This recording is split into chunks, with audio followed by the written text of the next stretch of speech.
Ladies and gentlemen, boys and girls, welcome back to the channel. It is 7:07 a.m. East Coast time. It's Friday. It's October 25th, and we got a 9-game NBA DFS slate. Yes, the NBA is back. First week back, and we have a 9-game slate. These are the best slates, in my opinion, between 6 and 9 games. I think my perfect size slate is 7 or 8. 8 to be exact is what I like. So 9's not too bad on a Friday slate. Nice, right? You're at the bar, whatever you're doing, you're watching the game.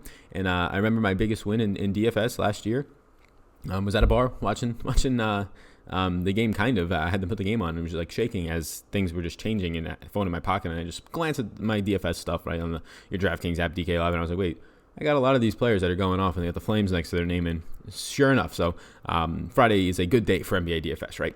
Could potentially be an even better day. So with that said, 9-game slate. There's a lot of injuries. Injury news is back in the NBA. I mean, we got 18 players on this list. You can look at it over my shoulder. It's the injury dashboard. I'll go through each of them. I just want to say welcome to my channel, though, if you are new here. My name is Sal Vetri, and I do indeed cover daily fantasy sports in the NFL, MLB, WNBA, and the NBA streets like you're seeing right here. Check out all my NFL content from this week. I have exclusive content on Patreon.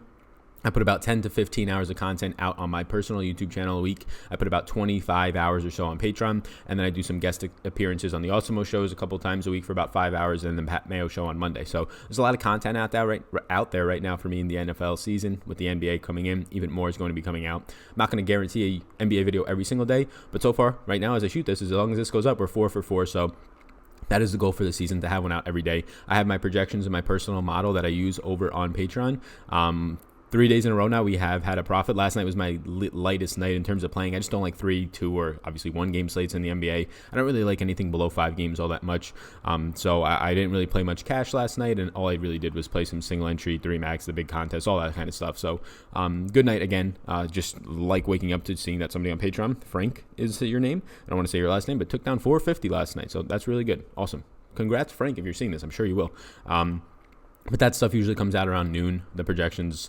So with that said, we're going to go through the injury dashboard. We're going to go through target offense sheets, see how some of these teams match up pace-wise. A lot of numbers from last year, defense versus position, a lot of numbers from last year that you can't fully take. You have to take it with a grain of salt just as a baseline, but these teams are very new. Injuries are going to impact some things. I look at my early interests, and obviously those early interests are not my picks because it's 7 in the morning. We're 12 hours from lock. I haven't even fully ran my projections yet.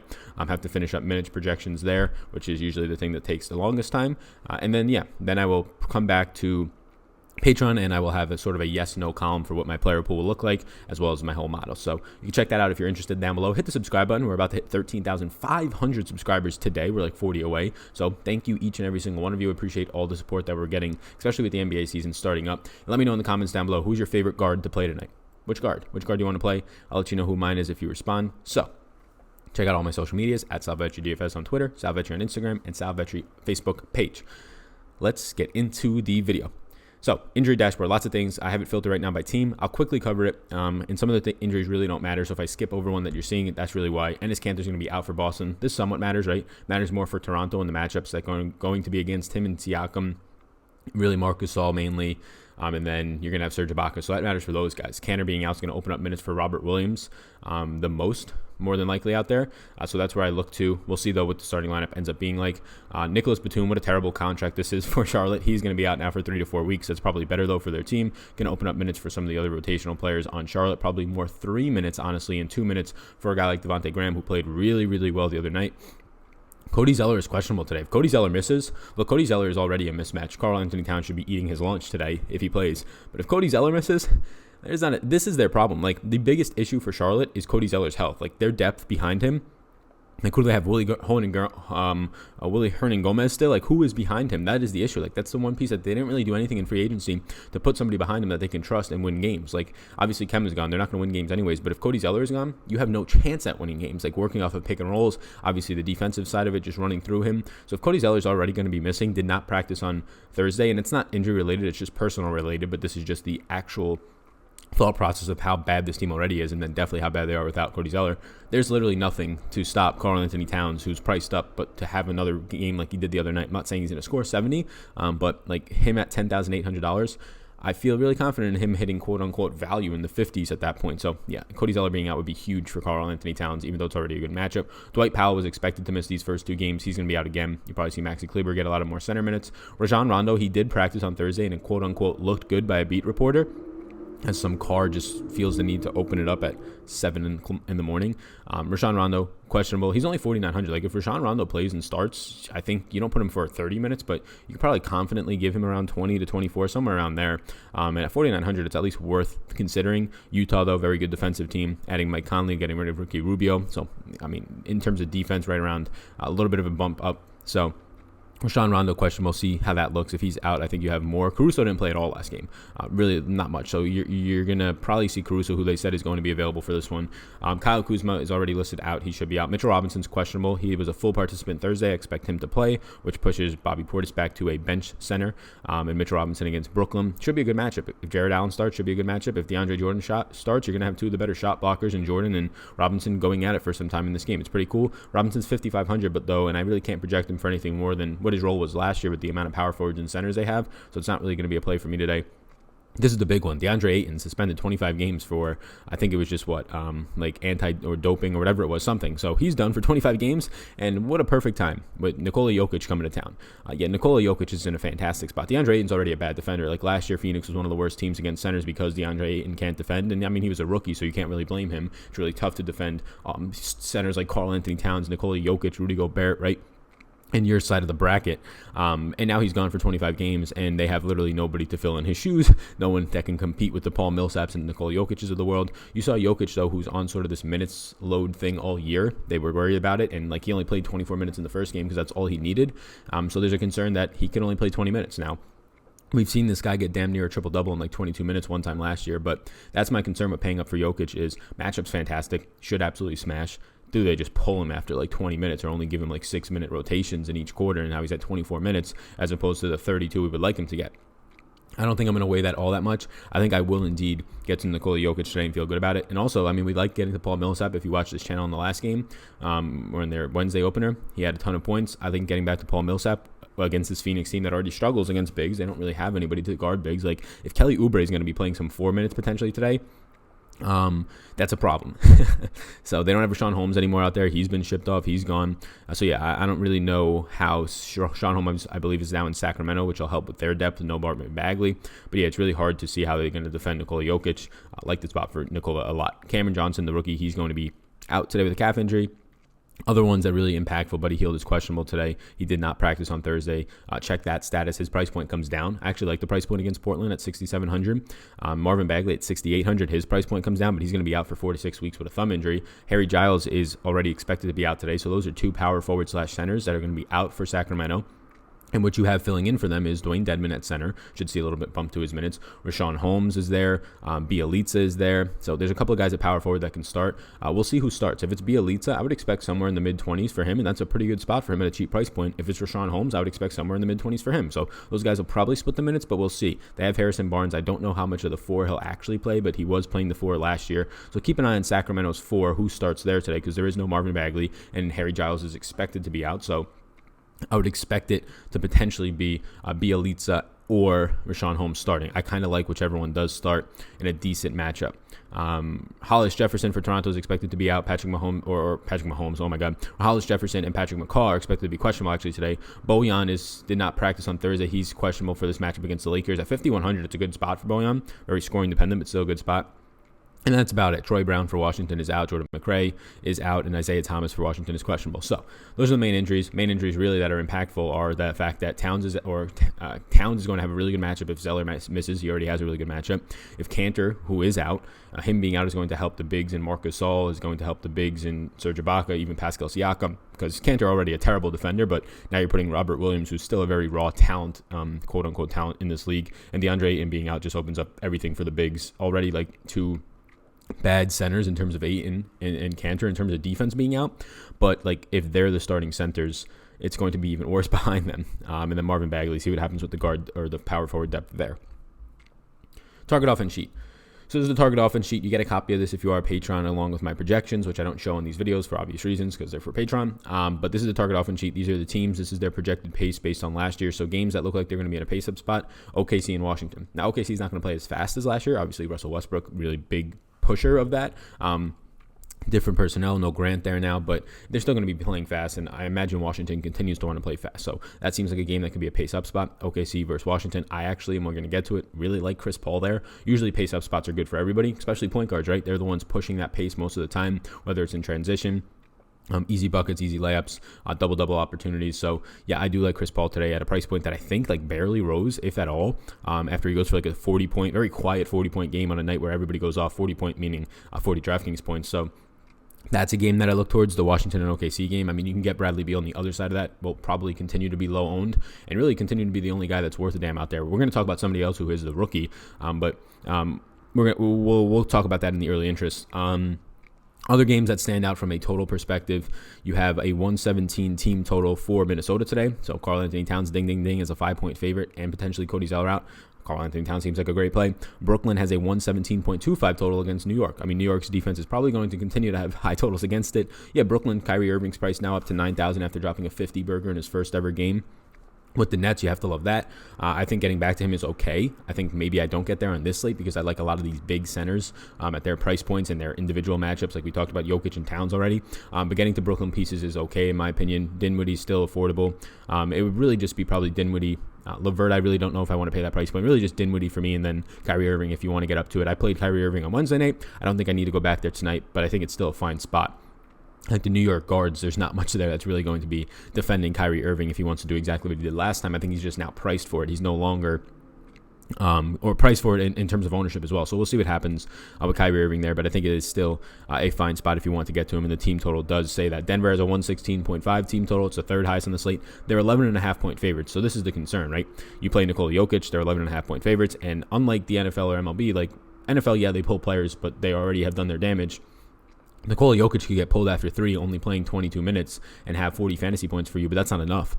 Like, if he plays the rest of the fourth quarter, he probably gets you to the 50-55 range, maybe hits a double-double or a triple-double. Like, that is the concern here, but I don't want to weigh the blowouts too much. It is the widest spread by a wide margin.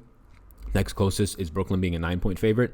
After that, an 8-point favorite is OKC. So 11.5-point favorite is a little bit concerning to see Nikola Jokic actually play a full game. And if they don't have any DeAndre Ayton, it's a very good matchup, but it also makes it easier for that game to get out of hand. So keep an eye on that. Don't weight that too much, though, right now. But just understand that, like, Karl Anthony Towns is in probably a better spot, more expensive, but I don't think he leaves the court at all today in a game that's a 5-point spread. Portland has a 114.75 total. Yeah, I like Portland. We're going to talk about Hassan Whiteside, this matchup against Sacramento that's already down. Marvin Bagley already down. Harry Giles. I think Dwayne Dedmon is a very good center, but I doubt he plays more than like 25 minutes in the game. So I think that's a good matchup for guys like Hassan Whiteside. So these are some of the higher total spots. New Orleans, they're going to play very fast. New Orleans should have a pace-up spot. New Orleans and Dallas is going to be a really good game. I like a lot of the talent on New Orleans, right? You have Brandon Ingram, you have Lonzo Ball, the ex-Lakers, the New Orleans Lakers, right? You have Drew Holiday, who had a really bad first game, still priced up though, so I don't know if I get there. And then obviously on Dallas, you have this pairing of Kristaps and Luka. And that's just a really nice spot for the team total. It's a game that I would, obviously in NBA you don't really need to stack, but New Orleans, I think I consider guys like Lonzo Ball, I consider guys like Kristaps at their price points. Last year, Dallas was very, very bad against the centers. Or New Orleans was very, very bad against the centers, so guys like Maxi Kleber still filling in for Dwight Powell, a guy who was very quiet, Maxi Kleber, the other night, especially when everybody else is going off. I think it's a spot that you can get to today and feel a little bit comfortable with him as a center against a team that just really doesn't have much centers at all, and they obviously ship off Anthony Davis, they obviously ship off Julius Randle, so like their big depth is probably not, maybe not a concern, but in terms of defensively minded, yeah, somewhat of a concern.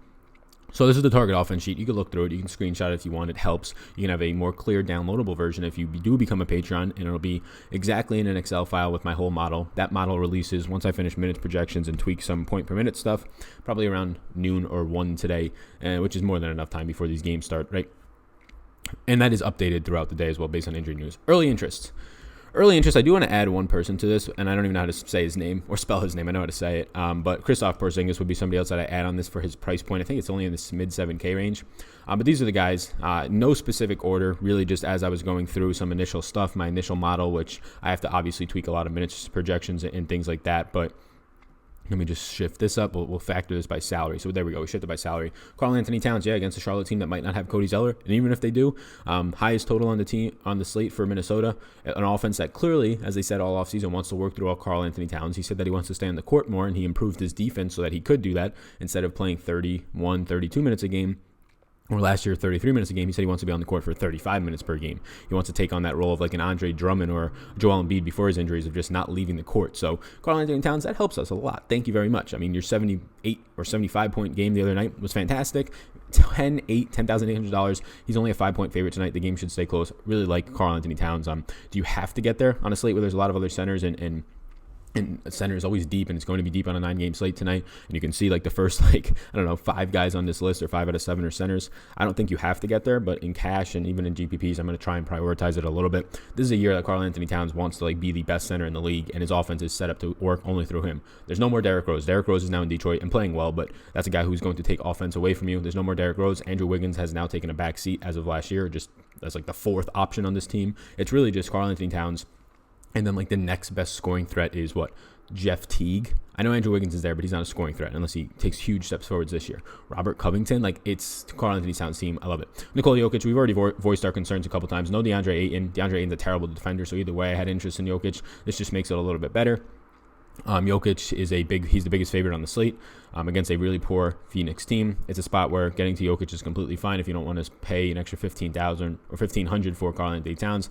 I think Jokic is in a good spot. Rudy Gobert, $8,200 against a Lakers team that, sure, they got Dwight Howard, better shot blocker. They got JaVale McGee, somewhat okay on defense, but for the most, or somewhat okay is a very stretch, I would say. But a team that's not that great overall. And now you have a cheap Rudy Gobert where he's priced at a point where if he gets you 40 fantasy points, you feel okay about it. 45, you feel really good. This is a guy who last year was averaging over 40 fantasy points per game.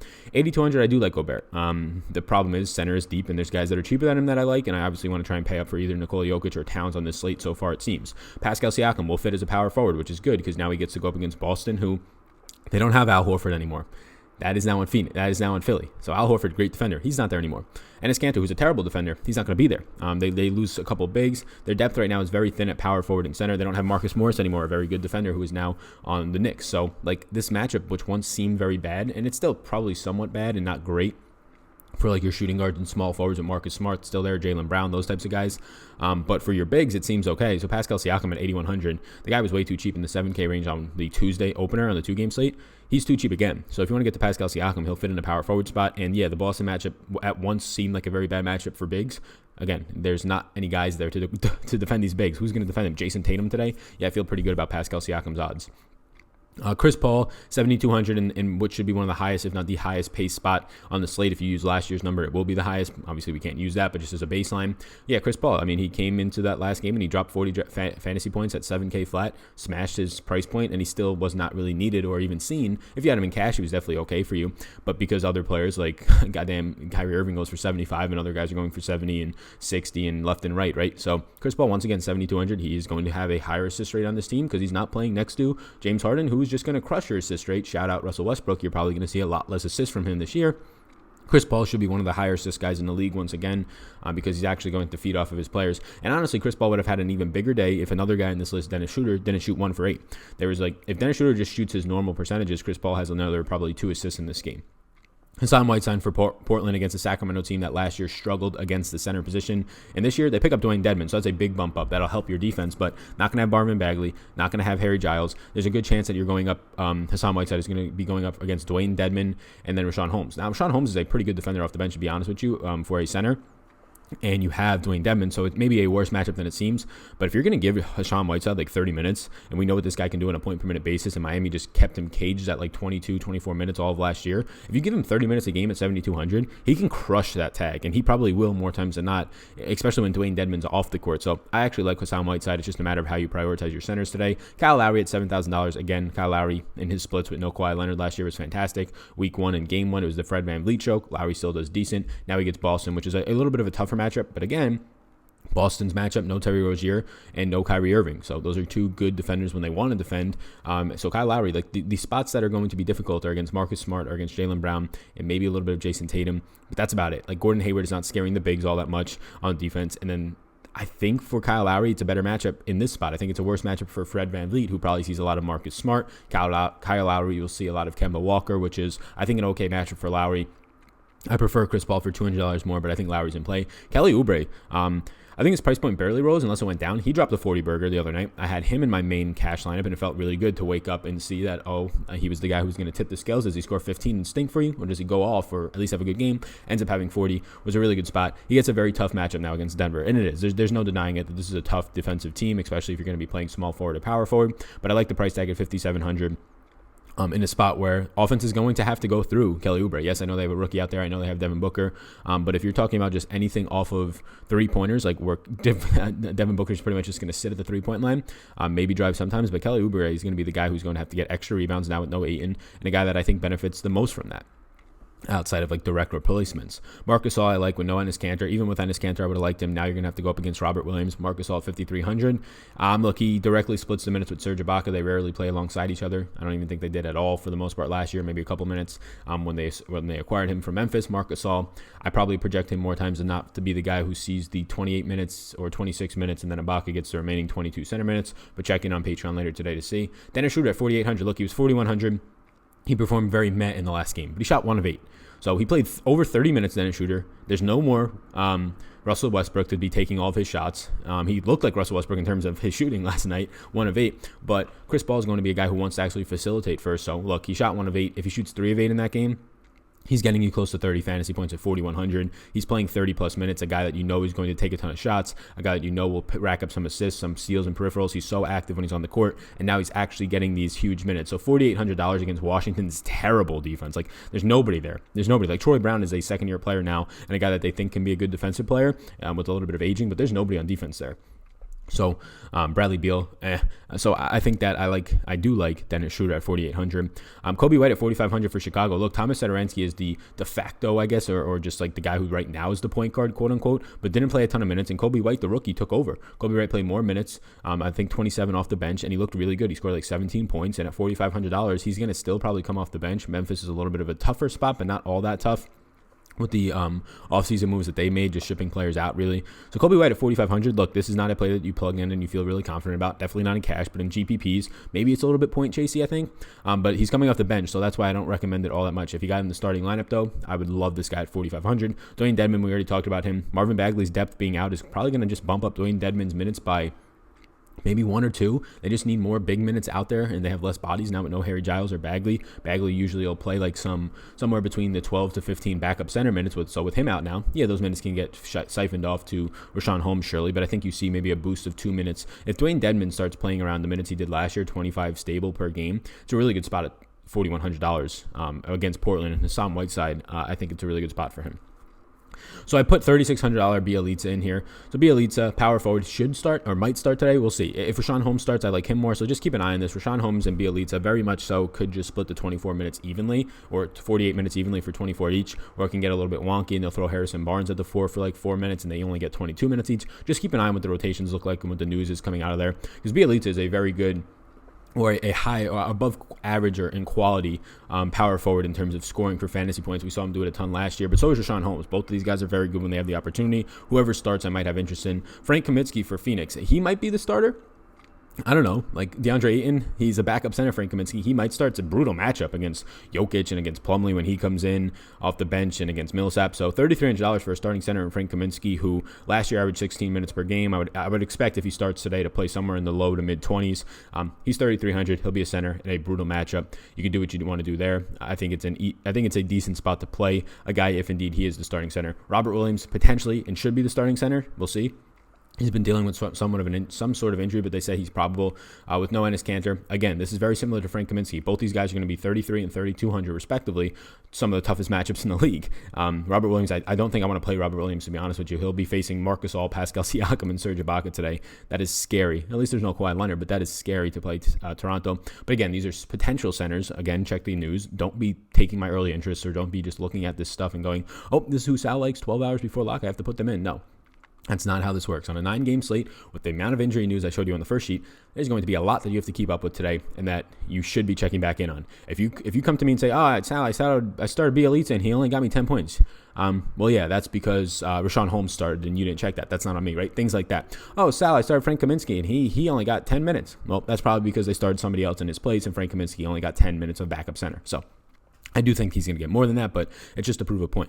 I started Kobe White and he only got 8 points. Yeah, well, I told you he's coming off the bench. He had a very good first game. You should check it. If he starts for some reason today, which I don't expect, well, then that's when I play Kobe White. Otherwise, I think it's just something to monitor. So that's where I'm at right now. This is just, and it's a decent amount, but I put 15 players on here. This is nowhere near the surface of what a player pool would be like. On Patreon, I'll probably list out yeses and maybes for somewhere into the 40s for what a player pool looks like for me. My yeses are obviously guys that I prioritize. My maybes are guys that I'll have interest in and have some of, but not a ton. So that's where I'm at right now. Hopefully this NBA video helps. We're 4 for 4. Hit the subscribe button before you leave. Let me know who's your favorite guard. If you can review the podcast, if you're listening on the audio version, 5-star rate and review, or you're watching, really appreciate that. Follow me on Twitter at SalVetriDFS, and I hope you all have a fantastic day. Thanks for tuning in, and I hope you enjoyed that video. Above my head, if you're not already subscribed to this channel, I do ask you if you can please hit that subscribe button. Helps me out a good amount to reach more people. You can also follow me on Twitter. That's over there. Right in the corner is my at SalVetriDFS Twitter. And then above, you'll find my Patreon link. You can click on that if you want more exclusive content for me. Or a video is going to pop up, so why don't you check that one out as well. I think it's going to be beneficial for you. Thank you so much again for tuning in, and I hope you have a fantastic rest of your day.